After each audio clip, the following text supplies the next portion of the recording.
broadcast. So, hey, welcome, guys. This is the post game interview with Zeb after he took out NFL Ed in a really exciting playoff game. I tuned in at 27-3, and Ed made a furious comeback but couldn't quite get over the top. The game ended at the 2 yard line on an interception by the Cowboys. So Zeb takes out the number one seed. Um, First of all, Zeb, how you feeling? Feeling good. What was you were saying something about the Pascal throw. What was that? What was that about? No, that long touchdown to Donovan Peoples-Jones was a third down play, and I was actually planning on using Zach Pascal at flanker there because he has more hits on his card. I forgot to put him in, and so I wouldn't. I don't even know if I didn't look to see how the readings matched up. If it would have been completed or not, but it wouldn't have been a 68-yard touchdown. Right. So that was receiver reading guess right on Donovan Peoples-Jones's card. So I tuned in 4 minutes to go in the third quarter. So tell me about the first part of the game. What happened? How did you get that big lead? Luck. I got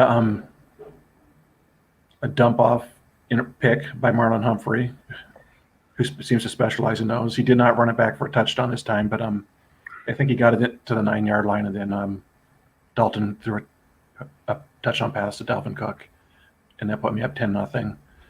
My defense was playing really good in the first half, or playing good on third downs at least. And he was having a punt, held him to one field goal. Derrick Henry got a good 47-yard run near the end of the first half. Ed Guest run correctly, but we beat 5-rated defensive end Christian Wilkins for 47 yards, and that gave me another field goal at the end of the half. And then I had a nice drive to open the third quarter, and after that nice drive at the beginning of the third quarter, Ed shut me down the rest of the second half. Yeah, it seemed like he was guessing you correctly during that comeback. And then on that last drive, he went to the fullback 3-wide formation and shifted Elgington Jenkins out to tackle. So he had the 2 7 pass blockers against your 2 good pass rushers on the line, kind of forcing you to choose between covering the flats or bringing extra pressure. And I think at first you were leaving him home, and he was taking advantage of that with dump offs. Then you started to bring pressure, and he hit a couple of empty flats. So I still wasn't able to get any pressure. But yeah, I mean, I didn't want to be too predictable there. I was just trying to mix that up. So he had you on the horns of a dilemma, and at the very end, how if you notice, I don't know if you looked at the play-by-play, but on that last play, if it wouldn't have been a pick, it would have been another dump off from the 17-yard line, because it was again a sack challenge, Ogba against Wirfs, and the random was a 46. You need to be under 5 to get a sack, but it hit the interception split. I mean, even if it would have hit the split, but would have the interception split roll would have been, 6 through 10. That's a dump off and possibly a game tying touchdown. Well, also if he had been outside the 20, I probably wouldn't have had 4 men in the zone. That's a good point too. But he was still a white. It was a split. The split reading was a 3. Okay. So even with 3 men in the zone, that's a pick. That was the other. He actually by my count, he threw almost 20 long passes in this game. Yeah, he was going after your free safety, because you get those defender X or zone rolls. And so that's why I was having 3 men in the zone on that last drive. I was trying to mix it up some and drop back the Mike Hilton, who was guarding Gabriel Davis, so I'd get a 4 there at least instead of a 0. And that's why I say he probably would have had 3 men in zone if he was outside the 20. Right. So, well, great win, exciting win. Let's look at the standings here. It looks like you're going to be matched up against Atlanta in the next round. So it'll be Dallas at Atlanta, Chicago at Denver, as we have our Final Four set for SOMIFA.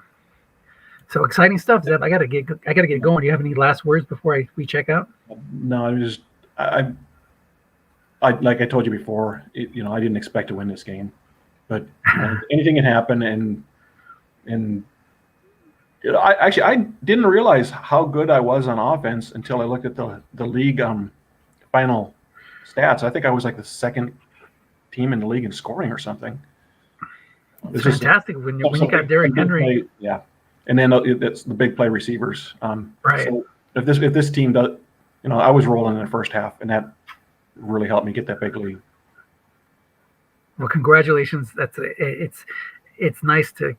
I know you're only in a few leagues. You got S28, you got SOMIFA, and SSF.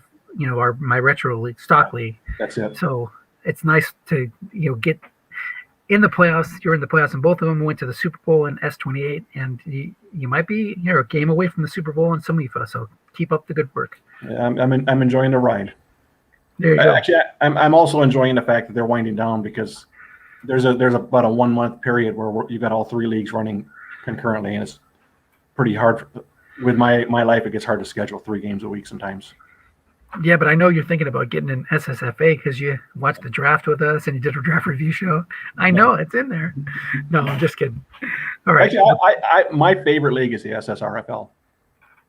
Cool. I'm glad that we got that going. We've been knocking out two seasons a year for 20 years or something like that, or something 15 years, something crazy. There's more variety in terms of like the styles of teams and the cards. I mean, the team D cards you get. I'm not saying you're tired of them, but you get used to those generic D cards. It's kind of nice to see some different things on the stock team cards. Right. And you've got to. I think it kind of pushes your coaching to come up with. I feel like I coach the same way, pretty similar in S28 and then SOMIFA on defense, but in SSRFL you got to sometimes get really creative to cover up. You might have a defense one year that's very poor against the pass and excellent against the run, and so you might just sell out against the pass to cover up for that, and then the next year it might be the exact opposite, and you might have to call a lot of run. And you've got to pay more attention to plugging zones with some team. Some of those Miami Dolphins 3-4 defenses were just horrible in the 80s. Oh yeah, they get that 3 short gains, 7, 8, and 4 or something like that. So like plus 34 at 4. Yeah, it's cool. We don't see those kind of cards anymore. So no, nice. No. All right, I gotta go, Gardner. We'll talk to you later. Good to see you, Dennis. Good night. All right, take care. Bye.